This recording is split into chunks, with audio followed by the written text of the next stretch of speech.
The Honourable Member for Cartwright-L'Anse, Clair. Thank you, Mr. Speaker. I'm happy to get up and speak for a few minutes on concurrence and talk about issues in my district, and we've got lots of issues. And the member across the way just talked about safety, and let's make sure that everyone is safe. Well, we certainly got lots of concerns when it comes to safety issues. And I could use my whole time just talking about transportation, and I'm going to start with transportation, because until you've got your most basic infrastructure needs met, where you're moving, when you cannot move people in and out of a region, where you are impacting the flow of goods, of service, you've got an issue, and you're not going anywhere. And there's many other things that hinges on that. Just in the last hour, Mr. Speaker, once again, we still continue to have ongoing ferry issues. We had a ferry that spent 6 hours on a 90-minute crossing earlier today, and then she came back and she has been left without icebreaker support again. I think it's absolutely ridiculous. Now it seems the earliest we're going to have that ferry move is on Thursday. Now everybody sitting here, that doesn't impact them, but there's a whole lot of people in Labrador that is impacted by that, Mr. Speaker. And there seems to be no plan B to move the people when they're disrupted. Now we've got the Apollo on. She's much smaller than the Bond, so when she's unable to go for 2 or 3 days, that means the traffic is going to be backed up until who knows for how long. People with very important appointments, Mr. Speaker, that have been waiting months and months to see a specialist. One lady called and she said, I don't make my appointment tomorrow. The next earliest appointment I can get is October. That's what we're dealing with, Mr. Speaker, and it's just not good enough. In the last half an hour, I have had calls from the communities of Williams Harbour and Norman Bay. They have an ice road during the winter. That's what gets them in and out. That's what moves the mail and the goods and everything through. Right now, they have no transportation. Is there going to be a helicopter put on for them? What form of service? These are the answers that the people need to know. The community of Williams Harbour, we have 16 people on an island. They have all voted to relocate. Nobody wants to leave their home. When you talk about relocation, I think about the words of the song, I think it's Seminole, that says they left without leaving and never arrived. And that's what you end up with. But sometimes when all of your services are gone, the school is closed, they knew they had no choice. So these people have been waiting for months and months now. They've got many issues. I've dealt with the member across the way on issues that they have ongoing with hydro and unable to pay the bill. They're on a cut-off notice, that community, at risk of the lights going out. Now they have no transportation. What happens? They're all seniors, I think about 95% of them. What happens if someone takes sick and they need to get out, Mr. Speaker? These are the kind of issues that we're dealing with in Cartwright-L'Anse, Clair.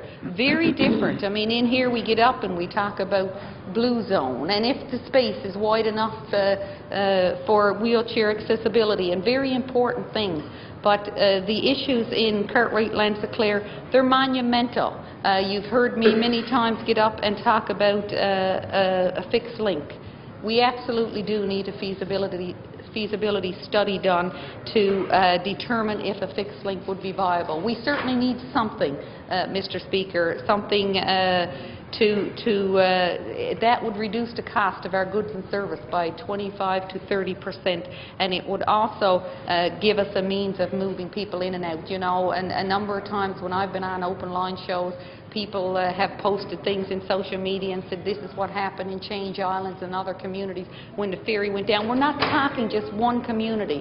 When you cut us off from the island, Mr. Speaker, you're talking the whole of Labrador. We now have a road link that starts in Blanc-Sablon, L'Anse-Clair, goes right through my district, runs down to Goose Bay in Central and to Lab West, and we know that the pavement after a long, long time is coming.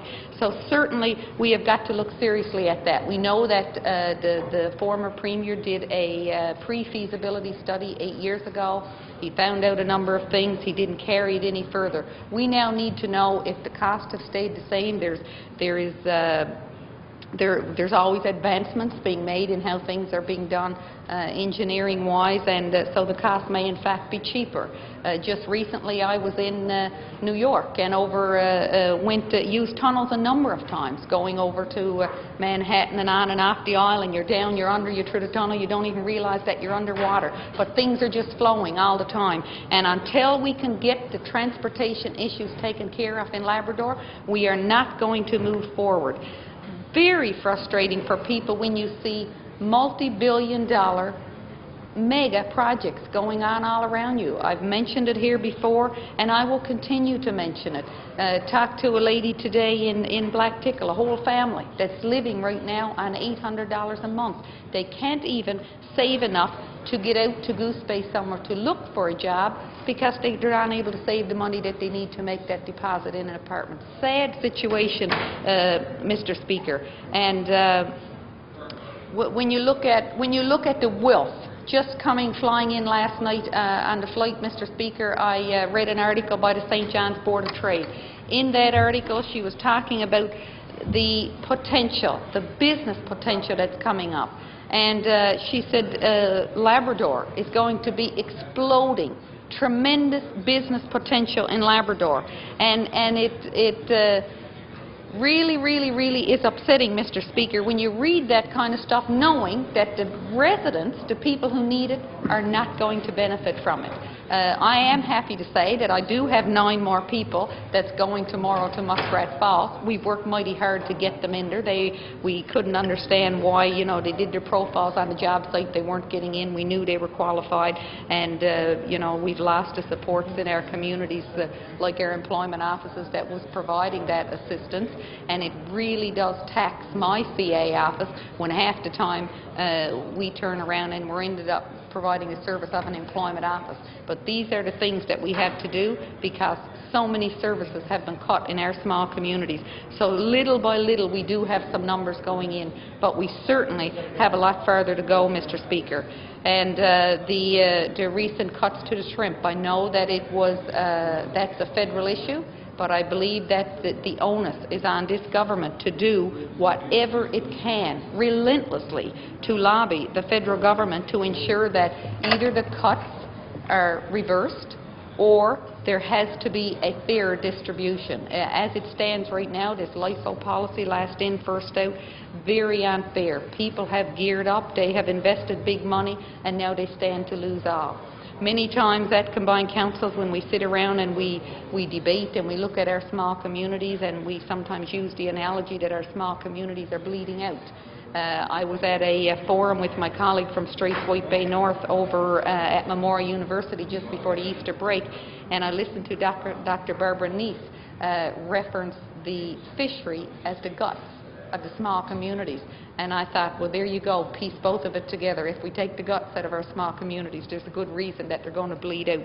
So we have an obligation to ensure the fishery we have often referenced as the backbone of our province, of our rural communities, and we know that more than half of our province is rural. We have an obligation to ensure that we do all we can to support the fisher people, to ensure that fisheries like shrimp, like crab, that we have done all that we can to protect that.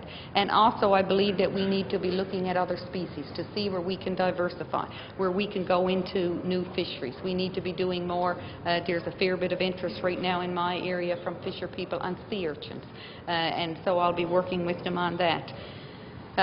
Mr. Speaker, broadband, again, something basic that you definitely need. Broadband and cell communication, something that's widely lacking in my area. Last night I was driving from the coast into Goose Bay to catch the last flight out, and I saw a truck on the road. It's a pretty desolate stretch of road, and when you see a truck you usually know they're broke down.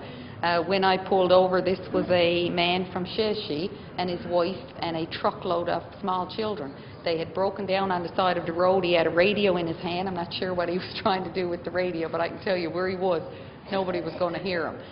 Luckily for me, I do travel very equipped, so I had the plugs, I had everything he needed, and I was in a hurry to catch the flight, so I gave him everything he needed to fix his tires.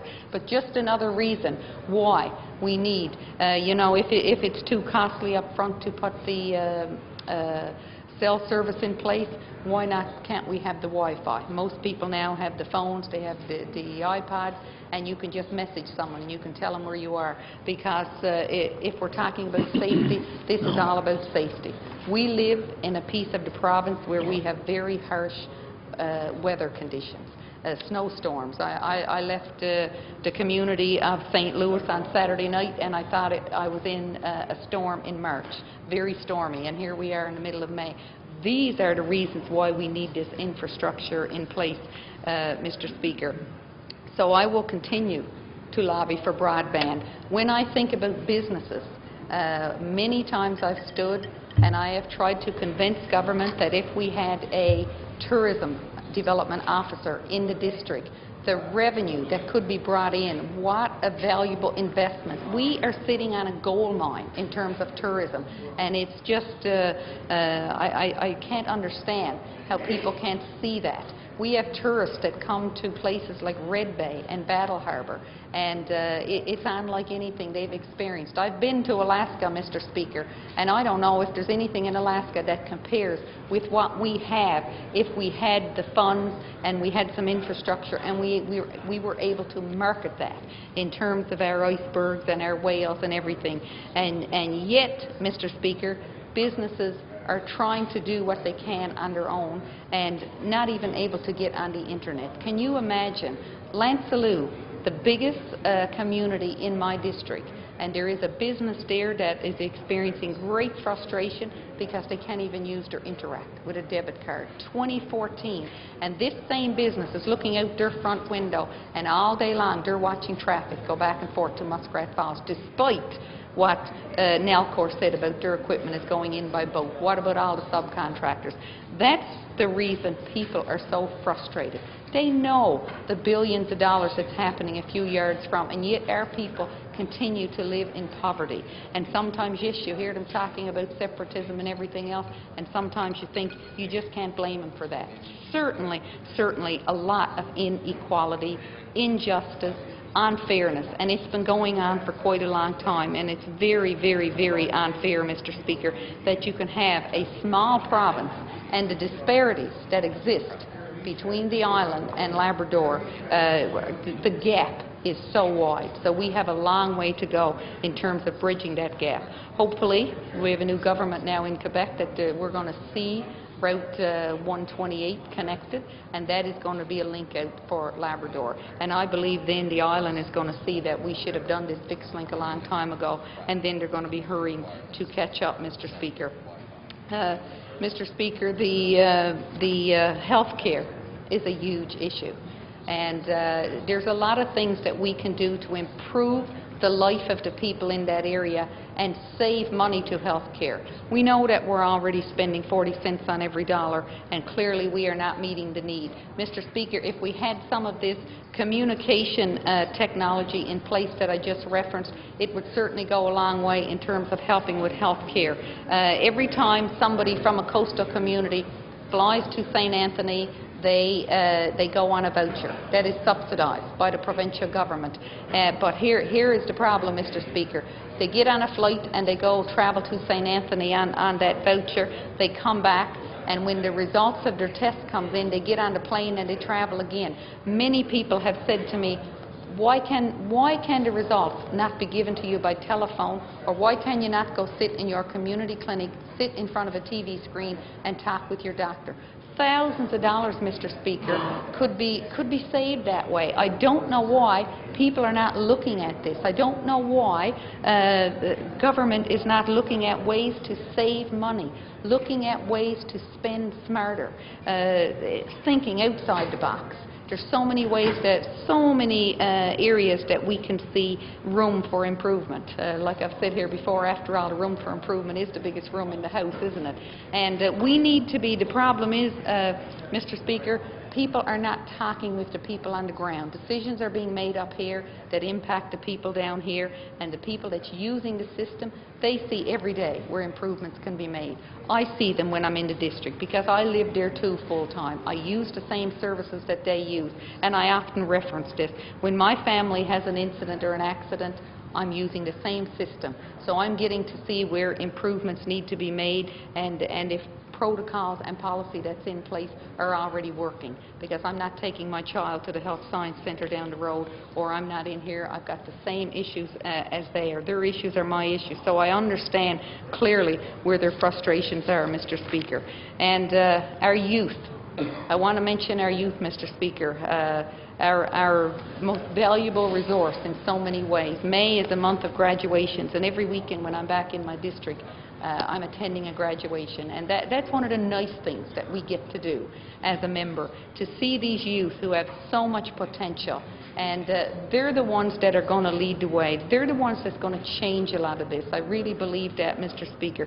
Right now we have youth from Labrador that are all over the world, working in all different kinds of sectors. And in the communities, they have so little in the way of resources. Most towns, we do have a community recreation centre, and they kick the ball around, and they stick handle a puck around, and then they do it up nicely, and they have their graduation there. Mr. Speaker, one of the things that I have been lobbying for is a family resource coordinator in the community of St. Louis, one of the bigger communities in my area, and it has nothing for children. We already know that we know the benefits of the Family Resource Center program. It's a program that provides services to youth for children birth to 12 years old. We know how effectively they're working in other communities, and in terms of educating parents about child raising, in terms of educating them on obesity, how to eat healthy, bullying, and educating the parents. And all of this is an investment into children. And, Mr. Speaker, when you invest into children, that pays off in dividends. It certainly does. And many times what we're talking about is such a small amount of money, Mr. Speaker, and I will continue to push for that. We have been months working on that file, and I'm hoping that we're going to hear something positive in the very near future. When I was on to transportation, Mr. Speaker, I didn't mention the dust control. And I know that I have stood many times, and I will continue to do so, urging government to replace the pavement Route 510 in Cartwright-L'Anse, Clair, in L'Anse Clair to Red Bay. That's 76 kilometres, 35 years old. We did just do a patch-up job again on it, but that's just a temporary. And we cannot wait until the rest of the pavement is done to address that. But down in southeast, because the two parts of the district is very divided, and half of the district is a little more advanced in terms of infrastructure, down in southeast, small amount of money to dust control on the provincially owned gravel roads. Couldn't believe last year when the funding was cut. Don't know what the rationale was, but I can tell you that many people have suffered issues with health since that time, Mr. Speaker. Very sad, breathing, respiratory, and the list goes on. It's like a sandstorm. Unless you've been there, unless you've walked it on a hot day, you can't appreciate what this is quality of life. You know, when I tell you, you're just listening to me explain it to you, but I've been there, walked through the communities last June, and absolutely ridiculous that we have lost something that was such a small amount, that was making such a huge difference in those communities that have so little. I believe $700,000 was the amount that was spent on provincially owned gravel roads in the whole of Newfoundland and Labrador. So I imagine it was much less than that in Cartwright-L'Anse, Clair. And I will continue to stand and push. If there's environmental concerns about calcium, which is what the minister referred to, then let's look at some other form of dust control. But surely we can do something to protect the health of the people. Those people that are breathing in that heavy dust, and then they end up in the hospital and they have a diagnosis. Look at the money that you're spending then when they're back and forth and they're getting treated for different things. And really it all ties together, Mr. Speaker, and I will continue to raise that issue. Mr. Speaker, the Mealy Mountain Park in Cartwright. It's a file that had been open for years now, and I spoke with the Minister's office just today wondering what the hold-up is. That community was told in November that 99.9% of it was done. So we're a long time waiting for some news on that 0.1%. Now I understand from talking with the office today that Aboriginal consultations have to be done yet. No time frame, we don't know when, we don't know how extensive, but Mealy Cartwright is positioned there as the gateway for Mealy Mountain Park. That's going to pick up a lot of rubber tire traffic, and that's, every small thing is a huge thing to keeping the life of a small community alive, Mr. Speaker. And we can't wait. We really can't wait to see. We need to push that land needs to be transferred over from the province so that we can get on with this. And I look forward to. I'll take my seat now, Mr. Speaker, but I look forward to continuing to speak on district issues. Thank you. The Honourable the Minister of Transportation and Works.